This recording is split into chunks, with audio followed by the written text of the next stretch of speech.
ડભોઈ તાલુકાના થુવાવી ગ્રામ પંચાયતના અંબાવમાં સ્મશાનની ગંભીર ગેરરીતિ પ્રકાશમાં આવી છે। ડભોઈ તાલુકાના થુવાવી ગ્રામ પંચાયતમાં ગત ગ્રામ પંચાયતની ચૂંટણી હોવા છતાંય ગ્રામ પંચાયતમાંથી નાણાં ઉઠાવી લેવાયા છે। ચૂંટણીની આચારસંહિતાના લીરે લીરા ઉઠ્યા છે। ડભોઈ તાલુકા વિકાસ અધિકારી તાલુકાના વિકાસ કામોના ભ્રષ્ટાચારોમાં રોજે રોજ ડભોઈ તાલુકાના અંબાવ ગામમાં નવા ભ્રષ્ટાચાર બહાર આવી રહ્યા છે। ડભોઈ તાલુકાના કેટલાય ગામોમાં વિકાસના કામોમાં ગંભીર ગેરરીતિ હોવાનું જાણવા મળ્યું છે। ડભોઈ તાલુકામાં અંબાવ ગામમાં પણ ભ્રષ્ટાચારની બોલબાલા બાદ થુવાવી ગ્રામ પંચાયતમાં ભ્રષ્ટાચારની બોલબાલા થતાં તાલુકાનું રાજકારણ ગરમાયું છે। ડભોઈ તાલુકાના થુવાવી ગ્રામ પંચાયતના સ્મશાનની જાહેર માહિતી અધિકારની અરજી ભાવેશ પટેલ દ્વારા કરવામાં આવી હતી, જેમાં તાલુકા વિકાસ અધિકારી દ્વારા અરજદારને જણાવ્યું કે તમે મને કહ્યું હોત તો સ્મશાનના 3 લાખના બિલ પર સહી ન કરતા। ત્યારે પ્રશ્ન એ છે કે તાલુકા વિકાસ એસી ચેમ્બરમાં બેસી વહીવટ કરતા હોવાનું સ્પષ્ટ દેખાય છે। ડભોઈના વિકાસમાં સરકારમાં રજૂઆતો કરી તાલુકા વિકાસ માટે મબલક ગ્રાન્ટ લાવતા હોય છે, પણ ડભોઈ તાલુકાના કોન્ટ્રાક્ટરો તાલુકા પંચાયતને બાનમાં લીધું હોય તેમ હાલ લાગી રહ્યું છે।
ડભોઈ તાલુકામાં છઠ્ઠા મહિનાની અંદર ગ્રામ પંચાયતોનું ઇલેક્શન આવ્યું હતું સરપંચોનું। તે સમય દરમિયાન એ સરપંચોના ઇલેક્શનમાં કેટલીક ગેરરીતિઓ ધ્યાને આવી હતી। એમાં જ મેઇન ડભોઈ તાલુકાનું એપી સેન્ટર કૌભાંડોમાં ગણાતું થુવાવી ગ્રામ પંચાયત। થુવાવી ગ્રામ પંચાયતમાં 3 જૂનથી 25 જૂન સુધી જે સરપંચનું ઇલેક્શન હતું, 3 તારીખથી 9 તારીખ સુધી ફોર્મ ભરવાની પ્રક્રિયા હતી, 22 તારીખે મતદાન હતું અને 25 તારીખે ઇલેક્શન હતું। આ સમયગાળા દરમિયાન થુવાવી ગ્રામ પંચાયતના એકાઉન્ટમાંથી 15 લાખની ઉપરાંત રકમ ઉપાડવામાં આવી હતી।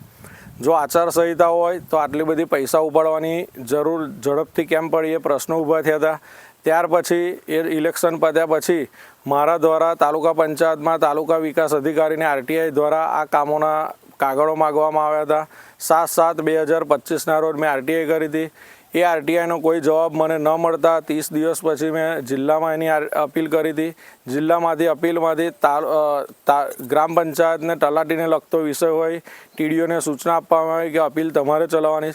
એ અપીલ ચલાવતા આજે એ અપીલની તારીખ હોય, તલાટી અને મને બેઉને હાજર રાખ્યા હતા તાલુકા વિકાસ અધિકારીએ।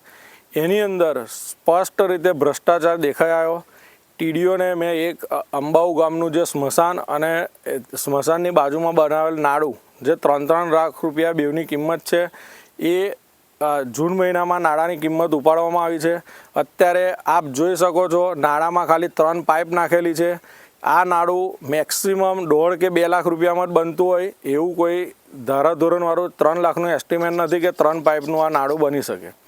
એટલે સ્પષ્ટ રીતે ભ્રષ્ટાચાર દેખાય છે। અપીલની અંદર તાલુકા વિકાસ અધિકારીને આની ચર્ચા કરતા તાલુકા વિકાસ અધિકારીએ મને એવું જવાબ આપ્યો કે આની અંદર તમે મને ધ્યાન દોર્યું તું આ ફાઇલમાં સહી ના કરત। તો મેં એમને જવાબ આપ્યો કે શું ખરેખર સરકારે મને નહીં મેલો છે અધિકારી તરીકે આ બધું ચેક કરવા માટે કે તમને પગાર જો સરકાર તાલુકા વિકાસ અધિકારીને આલતી હોય તો અમે તો એક આમ પબ્લિક છે, અમારે દેખરેખ આ બધી રાખવાની નથી હોતી। તદુપરાંત આ તાલુકા વિકાસ અધિકારીને એવું પણ મારા દ્વારા કહેવામાં આવ્યું કે તમે ટેબલ ઉપર જે ફાઇલો આવે એની ઉપર જે વજન હોય તમે ખુરશીમાં બેસીને જ એની સહી કરી દો છો, એ આ સ્પષ્ટ થાય છે અને ખરેખર એવું જ ડભોઈ તાલુકામાં ચાલી રહ્યું છે. આનું ધ્યાન ધારાસભ્યશ્રીને હું દોરવાનો છું. ગુજરાત સરકારમાંથી જે પણ કંઈ ગામડાઓના વિકાસ માટે પૈસા આવી રહ્યા છે, ડભોઈ તાલુકામાં અત્યારે આ બહુ મોટો ભ્રષ્ટાચાર થઈ રહ્યો છે કે ટેબલ પર ફાઇલ મૂકો, પૈસા મૂકો અને સહી કરાવી દો. અધિકારીઓ કોઈ સ્થળ પર જોવા નહીં જતા. આ એનું ઉદાહરણ છે. મારી પાસે 2 દિવસમાં તલાટીએ મને કાગળો આપવાનું બાંહેધરી આપી છે. 2 દિવસમાં કાગળો આવશે. ફરી હું મીડિયા સમક્ષ એ કાગળો આપીશ અને આનાથી વધારે હજુ બીજો કયો ભ્રષ્ટાચાર છે જ એ હું તમામ એનો જાહેર કરીશ. અને આમાં મારી પાસે પૂરતા કાગળો આવ્યા પછી જિલ્લામાં અને ગાંધીનગર લેવલે હું આની તપાસની માંગ કરવાનો છું. અને તાલુકા વિકાસ અધિકારીએ તો મને એટલા શબ્દોમાં કીધું કે જ્યારે આનું તપાસ થશે ને આનું જ્યારે કૌભાંડ પુરવાર થશે ત્યારે જે થશે એ જોઈ લઈશું.